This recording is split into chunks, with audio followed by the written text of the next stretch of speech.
reconstruire après la guerre ou reconstruire maintenant? Le bénévolat en Ukraine peut-il devenir un style de vie? Comment le système volontaire fonctionne-t-il en Ukraine? Vous écoutez le podcast L'Ukraine face à la guerre. Ce podcast est enregistré en Ukraine et par des Ukrainiens.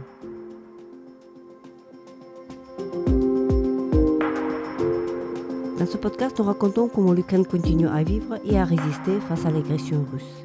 Nous proposons des analyses, mais aussi des témoignages. Nous essayons de vous faire comprendre l'Ukraine, son histoire, sa société et sa culture.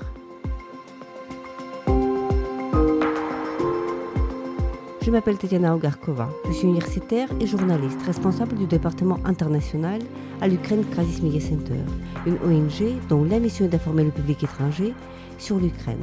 Avec moi, Paul Peramayou, jeune français volontaire en Ukraine auprès de l'association Repair Together.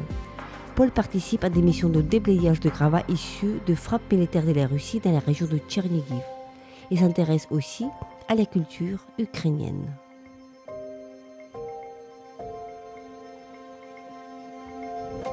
Bonjour à Paul. Tout d'abord, merci beaucoup d'avoir accepté notre entretien pour le podcast L'Ukraine face à la guerre. Vous êtes français, vous êtes jeune étudiant, on va dire volontaire aussi français ici en Ukraine. Vous êtes ici depuis un certain temps déjà et vous participez à pas mal d'activités ici en Ukraine. Est-ce que vous pouvez expliquer votre parcours et puis la raison pour laquelle aujourd'hui, la fin de 2024, en novembre 2024, vous vous retrouvez à Kiev, la capitale ukrainienne? Bonjour Madame Ogarkova, merci beaucoup pour votre invitation. Alors, je suis arrivé en septembre 2023 à Kiev, en passant d'abord par Lviv, finalement restant à Kiev. Pour plusieurs raisons. L'Ukraine me restait dans la tête et au cœur depuis le début de l'invasion à grande échelle, le 24 février 2022. Il fallait vivre au jour le jour avec les actualités sur les bombardements, sur les villes, les villages occupés et l'extraordinaire résistance ukrainienne. Et outre l'empathie, il y avait cette admiration pour la réactivité citoyenne et l'acharnement à défendre des valeurs de démocratie, de liberté, qu'on a un peu oublié, je pense, en Europe, et qui m'avait attiré en Ukraine avec le désir d'y participer ou au moins d'être témoin de cet élan et de cette espèce de renouveau social. Et c'est la raison pour laquelle je m'étais aussi beaucoup intéressé justement au mouvement du volontariat en Ukraine. Donc la société civile qui se mobilise pour faire face à la guerre et à ses conséquences. Et parce que pour moi, l'Ukraine était intéressante comme société volontaire. Il y avait non seulement tous ces volontaires pour l'armée dès les premiers jours de la guerre, volontaires qui acceptaient de rejoindre les tranchées et de se battre dans les conditions les plus difficiles face à l'armée qui était reconnue à l'époque comme la deuxième plus puissante au monde. Il y avait toutes ces personnes qui s'engageaient comme soldats, mais aussi comme médics, toutes les donations qui étaient faites et toute la façon dont la population supportait son armée, son État, dans sa lutte contre l'envahisseur. Il y avait cette entraide entre les citoyens dans leur quartier qui formaient des groupes Telegram pour s'entraider, qui a besoin de quoi, etc. Et donc, c'était ce qui était fascinant. Particulièrement, je m'intéressais à la façon dont un pays avec une telle conscience, euh, une telle responsabilité collective, allait se reconstruire, non seulement après la guerre, mais pendant la guerre, en se prenant conscience de son histoire, de sa spécificité, de son désir d'indépendance et d'Europe, si je puis dire.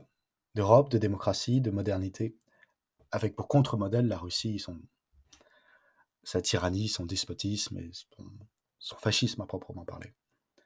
Oui, en parlant de la reconstruction que vous avez mentionnée, vous avez participé personnellement dans des projets qui visent justement à reconstruire, mais reconstruire tout à fait concrètement, c'est-à-dire physiquement. Ça implique des tâches, voilà, que de se déplacer dans les endroits détruits, dans des villages détruits, puis de travailler avec vos propres mains. Est-ce que vous pouvez décrire ce choix et cette expérience que vous avez vécue?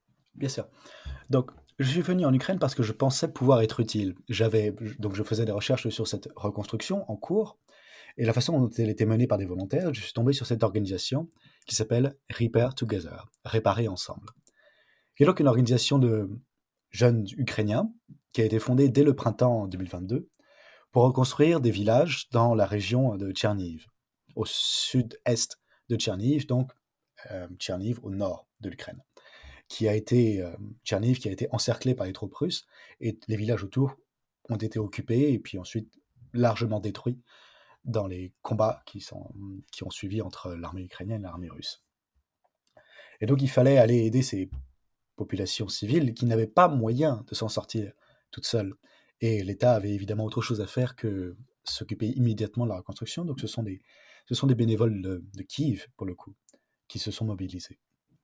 J'ai pu participer aussi à une organisation qui s'appelle Brave to Rebuild, euh, courageux pour reconstruire, qui, elle, travaille davantage dans la région de Kiev, avec elle j'ai participé au déblayage de gravats de maisons détruites dans les villes d'Irpin, de Horenka. C'est une organisation un peu plus petite, mais qui fait quand même un travail très important du coup dans la région de Kiev, la capitale. Ainsi qu'une organisation, elle, fondée, une organisation française, internationale, qui s'appelle Ukraine is Europe, et qui, elle, s'occupe d'évacuation dans les régions en danger, qui s'occupe d'aide humanitaire, qui transporte de l'aide donc aux populations qui en ont besoin, mais qui également travaille à réhabiliter des bâtiments, par exemple dans les villes de Dnipro, à les réhabiliter en centre d'accueil pour des réfugiés. Donc elle fait un travail très très important aussi. Mais donc, l'organisation pour laquelle j'ai participé le plus, c'était Repair Together. Et ce qui m'intéressait, c'était que cette reconstruction, que vous dites justement très concrète, puisqu'il s'agissait de reconstruire des maisons, elle était non seulement concrète, mais en même temps signifiait tout un nouvel élan de la société ukrainienne, auquel participaient beaucoup, beaucoup d'étrangers. Donc, le travail de cette organisation, donc, c'était de reconstruire une dizaine de maisons dans 4 villages. Lukashivka, Baklanova Moravica, Kolishivka et Ivanivka. Donc on était basé à Lukashivka, et de là, on avait un camp puis une maison de volontaires. De là, on se déplaçait dans les villages pour reconstruire, à partir des fondations, les, les maisons en relation directe avec leurs propriétaires. Donc avant ça, l'organisation Repair Together est divisée en 2 activités. La première, c'est ce qu'ils appellent les toloka. C'est un week-end de volontariat où vous logez la nuit au camp et vous participez, généralement c'était au début, au déblayage des gravats et à la préparation de la reconstruction. Donc beaucoup de maisons ont été déblayées comme ça, bien plus que 10. Mais bon, on avait évidemment les moyens seulement, avec l'organisation que c'était, que d'en reconstruire à proprement parler que 10. Donc ils ont été très actifs dans la région et rassembler quelque chose comme des centaines et peut-être même des milliers de jeunes volontaires de Kiev, mais aussi de Lviv, de Vinnytsia, bref, différentes villes en Ukraine, qui se réunissaient justement pour cette occasion-là. La deuxième activité, c'était International Building Camp, Limbut, selon l'acronyme ukrainien. Limbut, c'était rester toute la semaine, et même pour des mois, à vrai dire, à Lukashivka, pour assurer la reconstruction à proprement parler. Ça a commencé à partir des fondations. On a maintenant réussi après 1 an, à couvrir d'un toit à peu près toutes les maisons. Le travail n'est pas fini, il reste le travail à l'intérieur, mais au moins les maisons sont couvertes. Elles vont recevoir des fenêtres, etc. Voilà. Donc, ce qui Pour m'intéressait, vous personnellement, donc si je pouvais poser une question, pour vous, donc toute cette activité de volontariat que vous exercez ici en Ukraine, combien de temps elle vous prend? C'est-à-dire, est-ce qu'il s'agit, de week-end ou il s'agit de temps plus long que vous restez, dans ces villages? Donc on explique à nos auditeurs qu'il s'agit de la région de Tchernigiv, au nord, de l'Ukraine, c'est-à-dire à très près de la frontière biélorusse par laquelle les troupes russes sont entrées ici en Ukraine en février-mars 2022. Donc ce sont des zones très, très détruites, ravagées parce qu'ils ont vécu sous occupation, et cetera. pendant un Mais donc il mois. s'agit des voilà, il s'agit des villages. Il s'agit assez loin des grandes villes, hors Tchernigiv. Donc combien de temps restez-vous sur place? Combien de temps ça vous prend? Alors, la plupart des volontaires restent donc pour une toloka, c'est-à-dire pour un week-end. Petite note à propos de toloka, il faut savoir que ça vient d'une tradition ukrainienne, le mot toloka, c'est assez intraduisible en français puisque ça renvoie à cette tradition où les villageois se rassemblaient pour construire des bâtiments publics ou pour aider des voisins à construire leur maison, leur entrepôt, leur ferme. Et c'est en faisant appel à cette tradition-là que de très jeunes volontaires, pour le coup, ont commencé à reconstruire et à se rassembler comme ça. Et donc, ce qui est intéressant, c'était ce rappel de la tradition dans une activité vraiment très, très nouvelle, du coup, et très, très pertinente aujourd'hui. Donc, la plupart des volontaires viennent pour un week-end.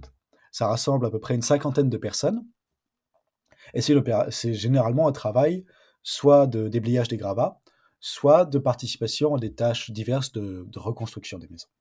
L'essentiel de la construction, comme je dis, est mené par l'Inboot. Et ça, ce sont les volontaires qui restent en permanence au camp. C'est-à-dire que la maison volontaire ou le camp est ouverte tout le mois. Et les gens vont et viennent, restent pour entre 4 jours et généralement une semaine, 2 semaines. Mais parfois, certains volontaires restent plusieurs mois. Par exemple, je suis resté en tout à peu près 90 jours. Un mois donc en octobre-novembre 2023, un mois en juin-juillet 2024 et un mois à nouveau en septembre-octobre de cette année. Voilà. Donc beaucoup de personnes restent plusieurs mois. Ça fait un petit noyau de volontaires à long terme qui assure en vérité l'essentiel de la construction parce qu'ils sont capables de comprendre comment ça fonctionne, de comprendre le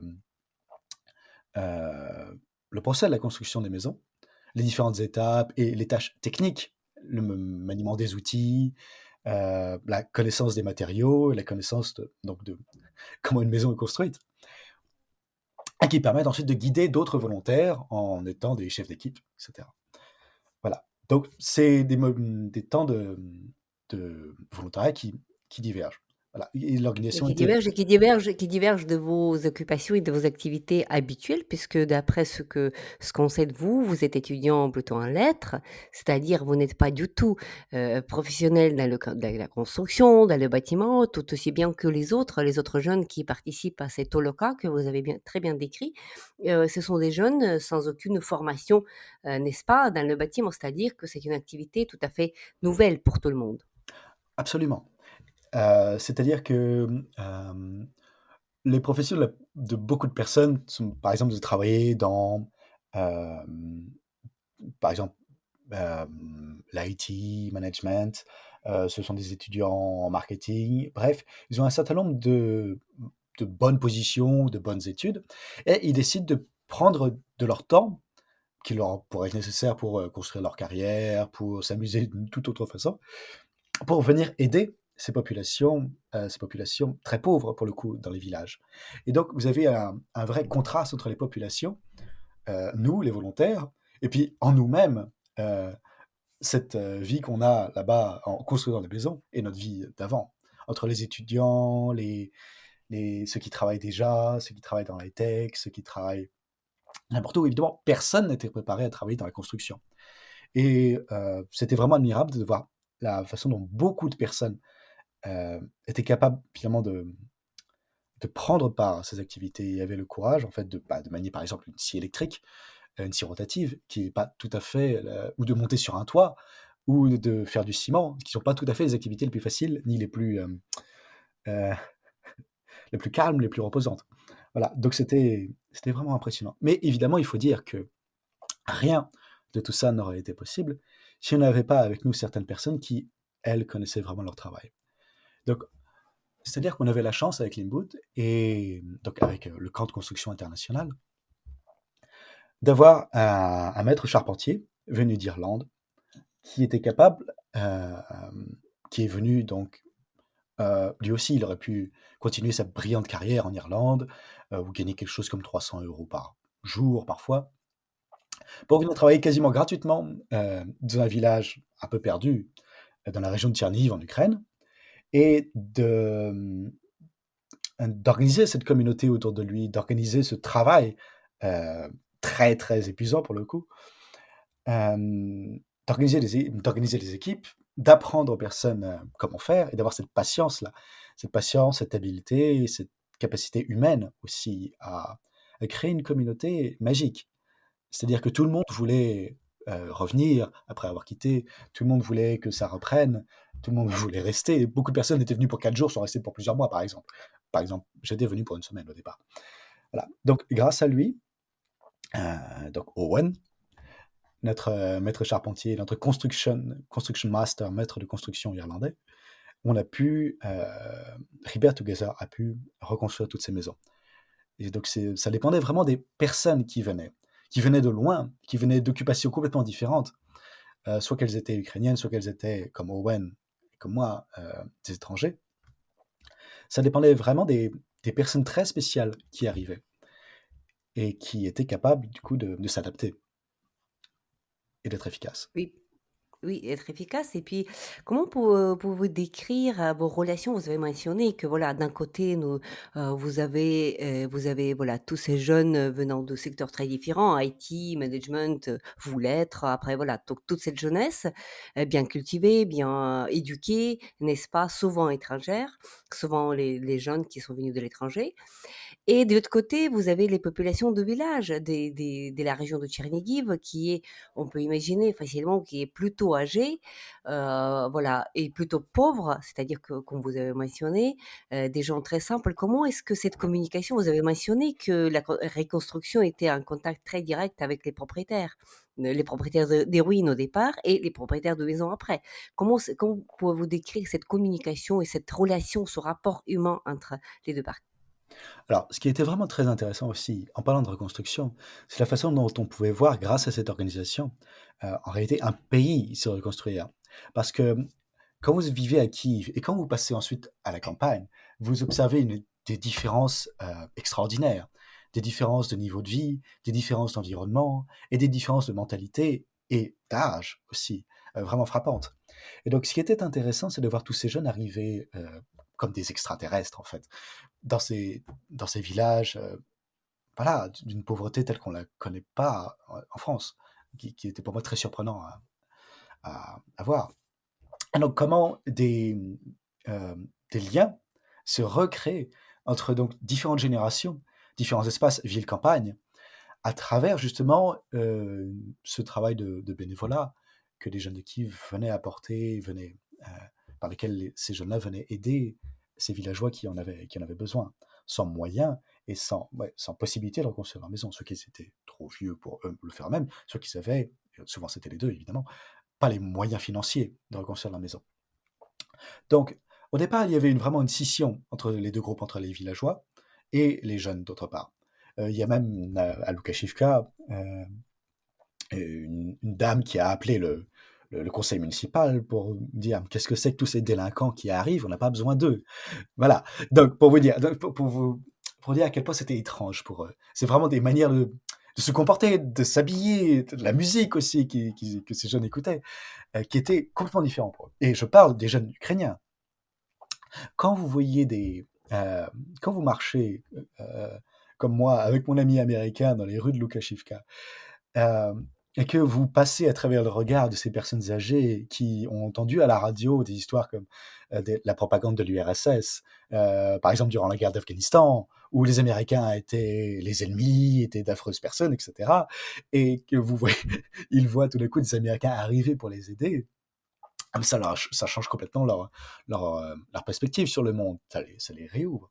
Parce qu'il faut savoir aussi qu'entre ces 2 générations qui se rencontrent à Lukashivka, dans ce volontariat, il y a rien de moins que la chute de l'URSS et les différences de mentalité que ça implique. La chute de l'URSS a été enregistrée dans les grandes villes, dans les nouvelles générations. Les gens ont compris, ils sont passés à autre chose, pas dans les villages. Dans les villages, c'est beaucoup plus compliqué. Il n'y a pas eu en quelque sorte de rééducation ou bref, de délavage de cerveau.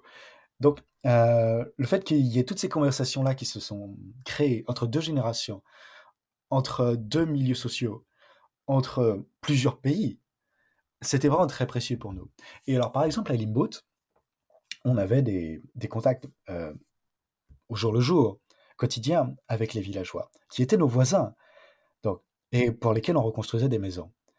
Et certes, il y a eu un certain nombre de problèmes avec des villageois qui essayaient de faire reconstruire leur maison alors qu'ils n'en avaient pas besoin, qui essayaient de se faire un petit peu de l'argent en apitoyant les volontaires, en disant j'ai pas ceci, j'ai pas cela, donc ils organisaient des collectes et ils leur donnaient. Mais dans l'ensemble, nos contacts avec les villageois étaient vraiment surprenants par la façon dont des liens se sont tissés, des liens de dialogue et d'affection se sont créés.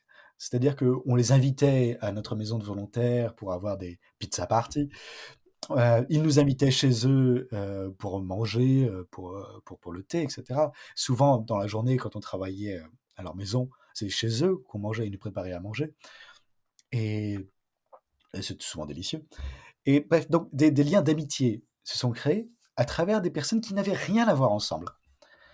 Et je pense qu'on a, non seulement on a apporté beaucoup à ces villageois qui, bon, ont vécu sous un mois d'occupation, vivent dans des territoires enclavés et euh, ont perdu des proches, ont, ont beaucoup souffert.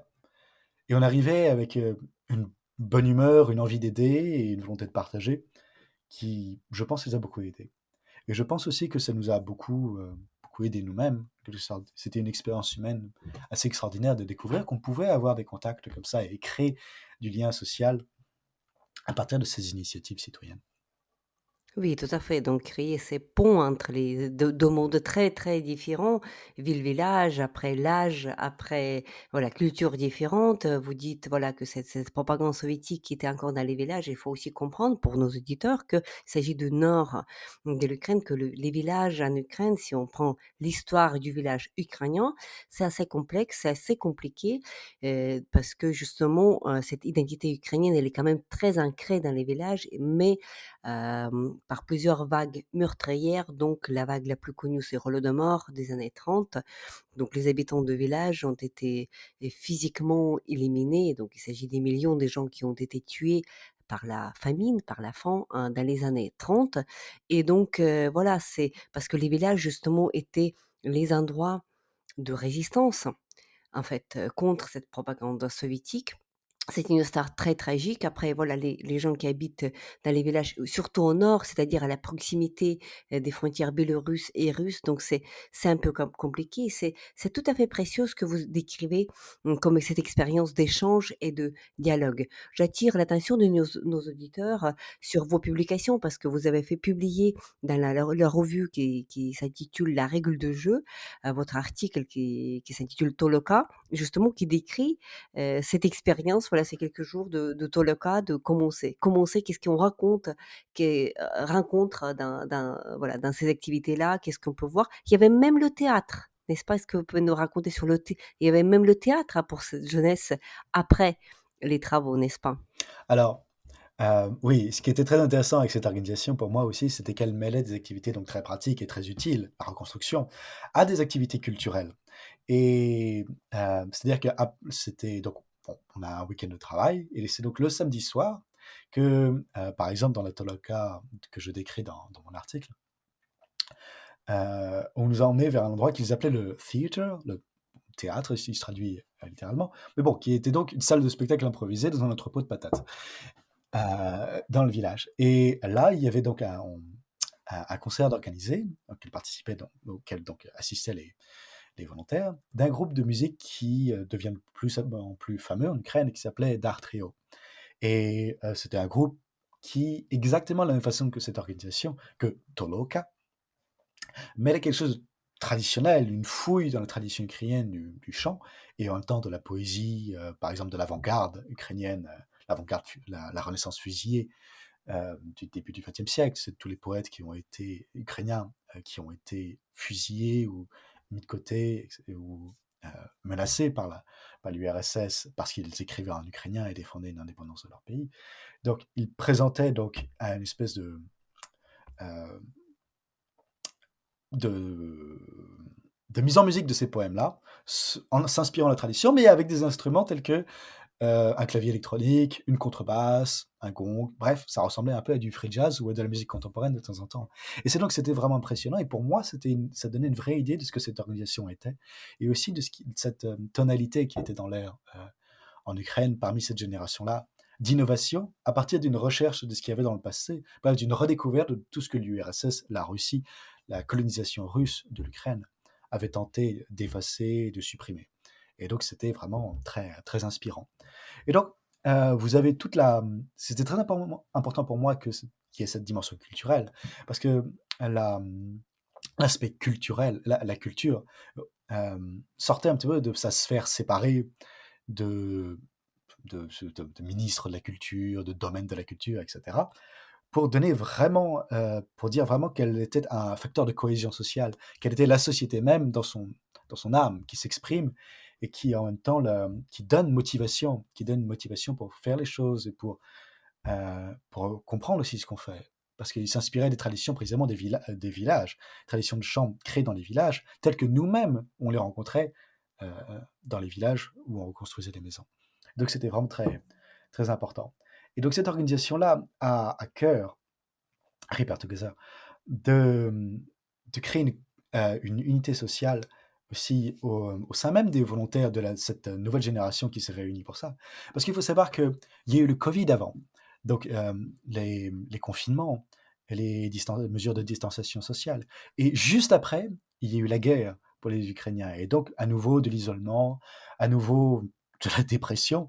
Et donc, de pouvoir se réunir comme ça, de participer à un projet collectif, c'est très, très important pour eux. Et c'est très, très important pour l'ensemble de la société ukrainienne.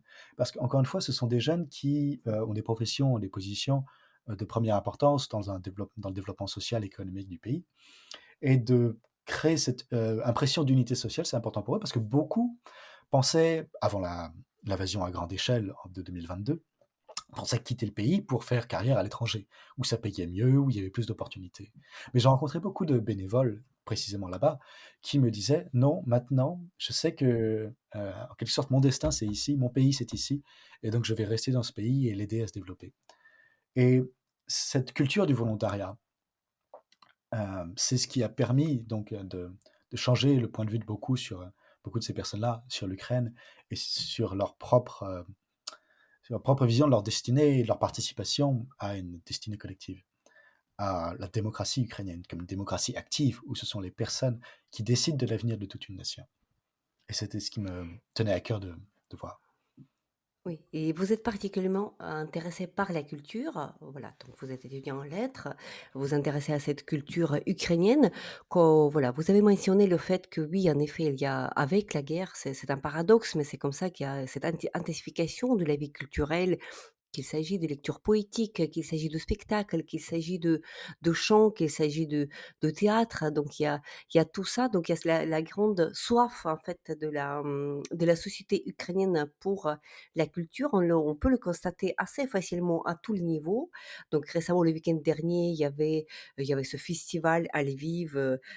Qui s'intitulait Zemla Poetiv, donc la terre des poètes, donc qui a ressemblé donc les meilleurs poètes du pays, c'était absolument incroyable, c'est-à-dire le festival, le grand festival dans un pays en guerre où il y a des poètes qui montent sur scène, qui lisent leur poésie, énorme audience, beaucoup de public. On peut aussi mentionner le festival de Arsenal. À Kiev, c'est là d'ailleurs que nous nous sommes rencontrés pour la première fois, donc avec la queue énorme dehors pour entrer et pour écouter les débats, pour écouter la poésie, pour s'acheter des livres. Donc tout ça, ça peut paraître incroyable parce que en même temps, il y a des sirènes, en même temps, il y a des alertes aériennes, il y a parfois des drones ou des missiles, comme par exemple ce matin. Donc, avant qu'on parle, il y avait une grosse alerte avec des missiles qui allaient jusqu'à la capitale, n'est-ce pas, la Kiev. Et donc, qu'est-ce que vous avez compris déjà sur cette culture ukrainienne qui est là, qui est devant vous, qui est très vivante? Alors, moins de choses. Le premier, c'est que il y a un vrai appétit de la part non seulement des jeunes générations, mais des générations d'avant, des personnes enfin, bref, de l'ensemble, je dirais de l'ensemble de la population, peu importe la génération, pour redécouvrir ce qui est proprement ukrainien et le séparer de ce qui est russe. Et on peut voir ça au niveau le plus basique, qui est celui de la langue. Le nombre de personnes qui sont passées du russe, qui était leur langue maternelle pour beaucoup d'Ukrainiens, à l'ukrainien. Harry Pertugazer, parmi les bénévoles, c'était frappant de constater ce nombre de personnes qui décidaient de changer de langue. Et après avoir parlé toute leur vie en russe. Donc il faut imaginer ce que ça implique personnellement. C'est-à-dire de changer de... Aussi, quand vous changez de langue, vous changez un peu de façon de penser aussi. Et donc la façon dont les personnes avaient le courage de changer en eux-mêmes pour se décider en faveur de l'Ukraine par rapport à la langue russe. Je n'ai beaucoup de débats en Ukraine parce qu'une grande partie de l'Ukraine est toujours russophone, mais bref, donc ça montrait le courage et l'implication des Ukrainiens dans le fait de se reconnaître comme Ukrainien. Se reconnaître comme Ukrainien, ça passe évidemment par un certain nombre euh, par une réappropriation de l'héritage ukrainien, héritage de lutte contre la culture russe qui est de dominer, de s'implanter, et un héritage aussi vraiment original de, de traditions des villages, traditions folkloriques, mais en même temps d'art. J'ai parlé de la Renaissance fusillée, j'ai parlé de tous ces poètes et artistes qui sont vraiment redécouverts. Et quand vous allez dans les librairies aujourd'hui en Ukraine, vous constatez les livres russes ont été jetés hors des étagères. Ils sont tous maintenant vous pouvez seulement les trouver dans les libraires d'occasion. Et à la place, donc il y a un vrai boom du marché de l'édition ukrainienne, et qui donc choisissent de mettre en avant précisément ces poètes, ces écrivains, ces historiens et philosophes ukrainiens qui avaient été un peu mis de côté.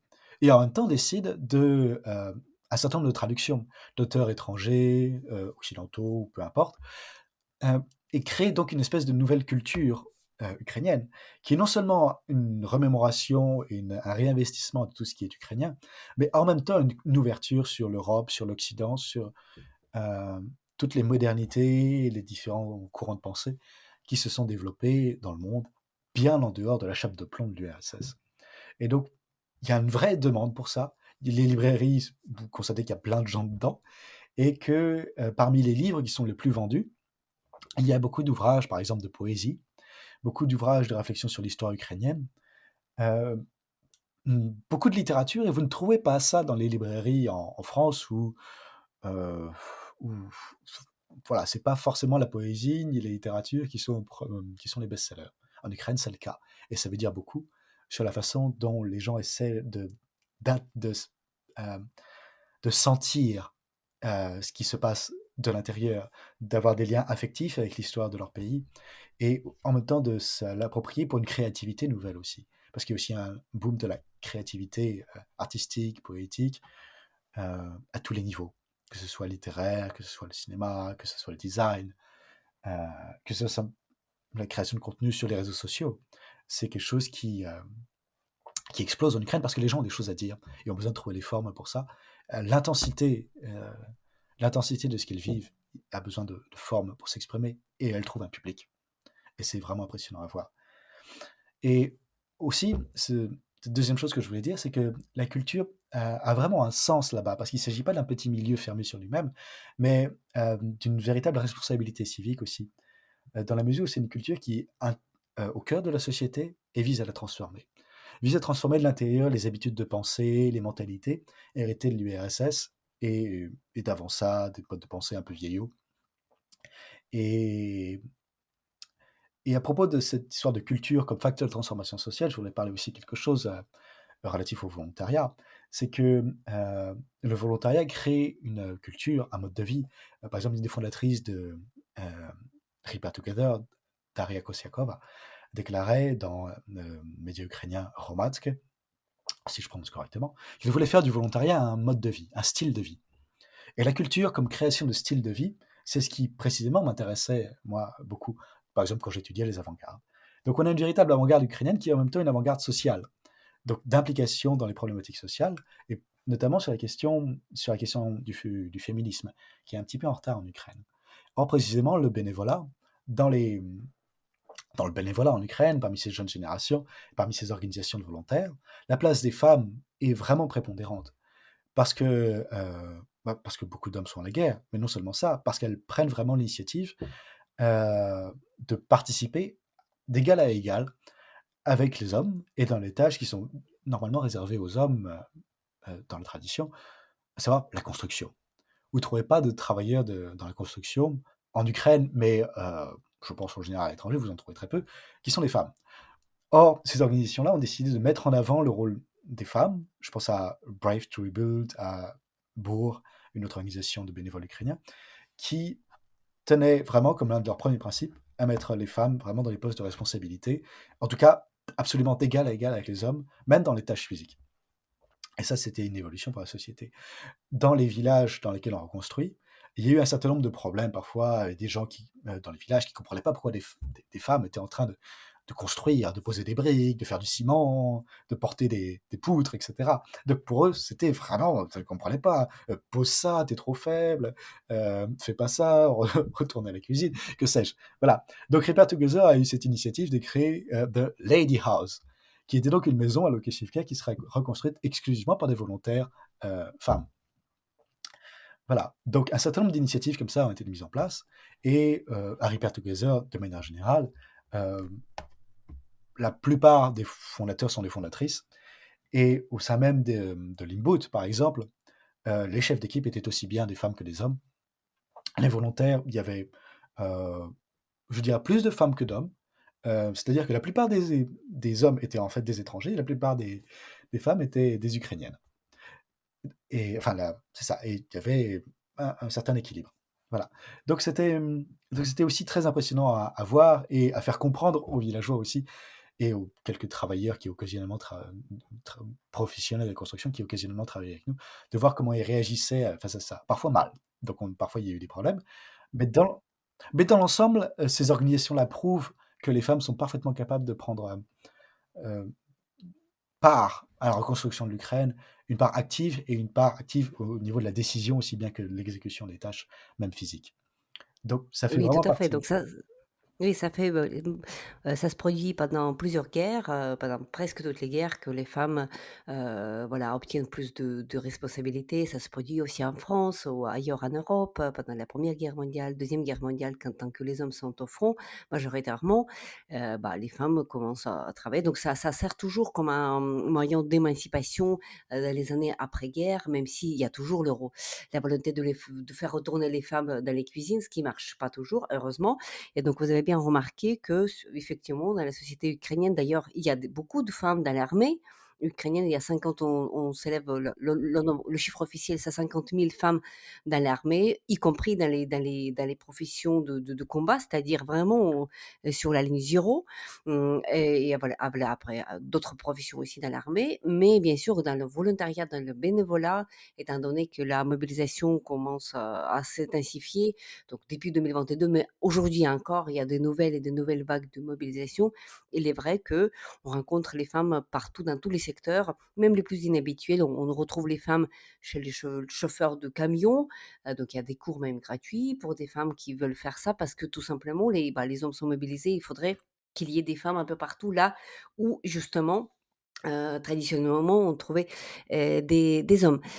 Et Paul, et quand vous parlez de tout ça, en France, parce que j'imagine que vous rentrez de temps en temps pour des voilà, en France, quand vous parlez voilà, de ça, de ce pays que vous avez découvert, de ce monde de bénévolat, de cette reconstruction à vos compatriotes, à des Français, à votre famille, à vos amis, est-ce que vous sentez un certain nombre d'interrogations? Est-ce qu'ils comprennent ce qu'il s'agit, voilà, d'un monde tout à fait différent? Est-ce qu'il y a un intérêt ou est-ce qu'il y a au contraire, voilà, mécompréhension de ce que vous pourquoi vous avez choisi d'aller dans un pays en guerre, risquer, votre vie? Parce que oui, il y a quand même les risques s'il y est parce que, bah, rien que se retrouver à Kiev, comme ce matin par exemple, donc il y avait par exemple, voilà des débris d'obus qui ont tombé à quelques centaines de mètres de mon appartement par exemple ce matin, et donc il y avait un homme qui a été blessé, et donc ça peut tout aussi bien tomber dans votre quartier à Kiev, voilà. Quelle est la réaction de votre entourage en France par rapport à votre décision que d'être avec les Ukrainiens et d'être en Ukraine? Alors d'abord, comme vous dites, je pense qu'ils comprennent surtout une chose, c'est que ce sont 2 mondes complètement différents et Je suis pas sûr qu'il place toujours cette différence au bon endroit, cela dit. Je suis pas sûr qu'il y ait une vraie compréhension de la décision que, je prends. J'espère qu'ils écouteront ce podcast et comprendront un petit peu mieux.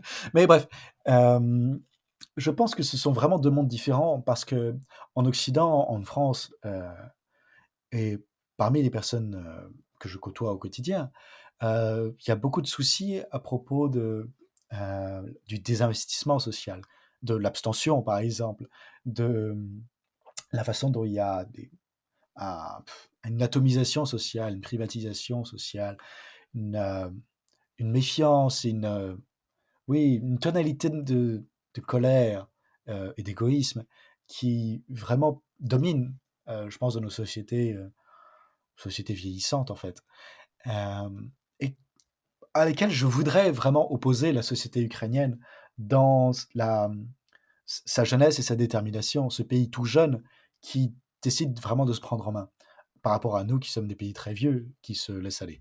Voilà. Donc, je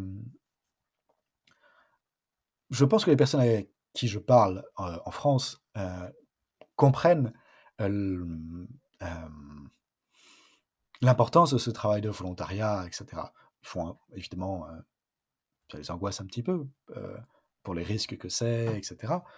Mais ils comprennent l'importance de ce travail, sa valeur et le fait que c'est probablement de ça qu'on manque en France. Il y a évidemment de la compréhension, mais j'aimerais vraiment réussir à expliquer autant que possible la façon dont l'Ukraine peut être un modèle pour, pour nos sociétés ici. Merci Paul pour ce que vous faites déjà pour l'Ukraine, pour toutes ces activités-là qui vous impliquent personnellement, physiquement même, pour aider l'Ukraine à tenir face à cette agression russe qui dure d'une manière à grande échelle depuis février 2022, mais qui dure en fait beaucoup plus longuement depuis 10 ans déjà. Et merci beaucoup pour cet entretien. Merci beaucoup à vous. C'était le podcast L'Ukraine face à la guerre. N'hésitez pas de partager cette émission. Nous n'allons pas tarder à enregistrer et diffuser d'autres épisodes. Je m'appelle Tetiana Ogarkova, j'étais accompagnée par Paul Peramayou, jeune Français volontaire en Ukraine auprès de l'association Repair Together. Paul participe à des missions de déblayage de gravats issus des frappes militaires de la Russie dans la région de Tchernigiv. Restez avec nous et soutenez l'Ukraine.